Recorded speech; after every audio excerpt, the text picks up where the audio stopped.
Right. So, this is Rico boxing here with Linus, middleweight. You are going to be facing Kieron Conway. First of all, how are you? No, all right. To be fair, Friday, a little bit tired. It's been a long week. Yeah. Yeah, training a lot, getting ready for this fight on the 7th of October. So I'm quite tired, but actually nice to be at a boxing event and just be spectating. So it's actually really, really nice. Chilled. I'm chilled. What do you How are think? you? I'm very well, thank you. How are you, you? Sorry. you, you're a pleasure to interview. I just need to get that out there. I swear to God. Uh, No one asked me how I am. So obviously, Conway had pulled hmm, out. You've only fought once this year. hmm. You know, we've seen what inactivity can do to some fighters. Obviously, Errol Spence was inactive, didn't have that tune-up fight in between when he fought Terence Bud Crawford. What do you think about Kieran pulling out? Do you think that the inactivity will hinder your performance in Sheffield, or what's your thoughts on everything? Um, to answer the first question, Kieran putting out. Look, I think a lot of things. I'm gonna keep it professional.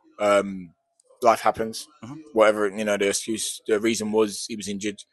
Fine. There were some more reasons after for the next subsequential dates. It is what it is. I'm not kind of leave that behind. We're here now. October 7th is here. It's got to happen. If it doesn't, then we'll deal with that. However, we deal with that. But pushing that to the side. How do I feel about all of it? How do I feel about Kieran? And look, it's a great fight. I think it's a good fight. I think boxing needs more fights like it. You know what I mean? Me and Bentley, Conway. I'm here for all of it. I'm Yeah. here for this is what I wanted. I want to get to as high as possible. I want to get to the very top, and if that is having to fight everybody in front of me to get to that point, that's what I'll do. I've got no qualms with that. I've got no issues with that. I called for it. Yeah. Me and my team put ourselves in this position to make it happen, and we wouldn't have done that if we didn't believe in ourselves and not only want these fights. So I wouldn't do that if I didn't want it. So Of you know what I course. mean. That's how I feel about it. I just want to showcase where I am. I want to showcase my skills. I want to also give the public good fights. I mean, that's absolutely brilliant. You're saying that you would have fought twice. Obviously, you coming through Conway next year. Are we gonna get a bigger fight at the beginning of the year? Or obviously, it's not that great to look ahead of your opponent. But as media, I've always got to You ask you got to because you ask. are You got you to are ask. confident in Yeah. yourself. You seem to me like a very confident brother right now. Yeah, of course. Like obviously, getting past Kieron Conway, like I think a lot of things open up, and that's for either of us. If he gets past me, I get past him. Things open up, doors open up massively. You get a world ranking with a WBA. Yeah. You're in line next for the British title, which depending on what Bentley does and what route he goes down and what he does in his next fight that he's going to announce soon enough. It could be that fight. It could be. It could be anyone else. It could be, pardon me, it could be Tyler Denny. It could be anyone for the British. So you know what I mean. There's a lot of doors open. Yeah. For the winner of this fight. I'm not saying the loser doesn't go anywhere, but there's a lot of doors open for the winner. So after this fight, try not to look too far ahead, but after this fight, there could be a lot. There's a lot of possibilities. That's absolutely incredible, my brother. Only one more question for myself. We're at a next gen show, and I asked Tunde this question, and just to get your perspective on the importance of next gen shows showcasing fighters, the next generation of talent. What are your thoughts on the importance of next gen shows like this one? Oh, of course, it's incredible. Like what I mean, mad. It was incredible.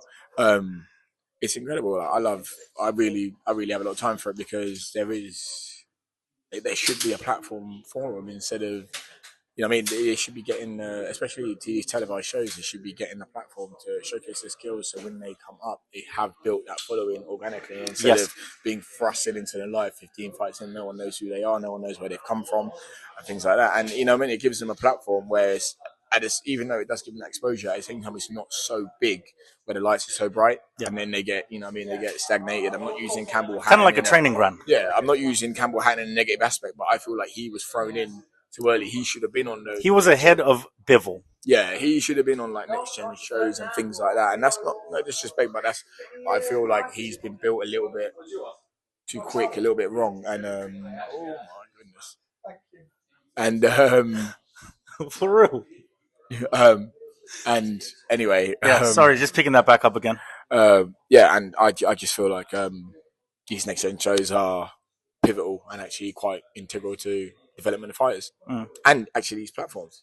They're taken more seriously. You can actually see the development of certain fighters, and then they get on the spotlight, they get on the bigger shows.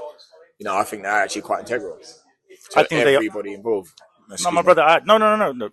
I absolutely agree with you 150%. One of the most articulate boxers that I've interviewed ever. Mr. Linus, thank you so much for your time. Thank you very much. And good luck for the Kieron Conway fight. I know that you can do it. Thank you. Thank you very much. Cheers, my brother. Brilliant. Thank you.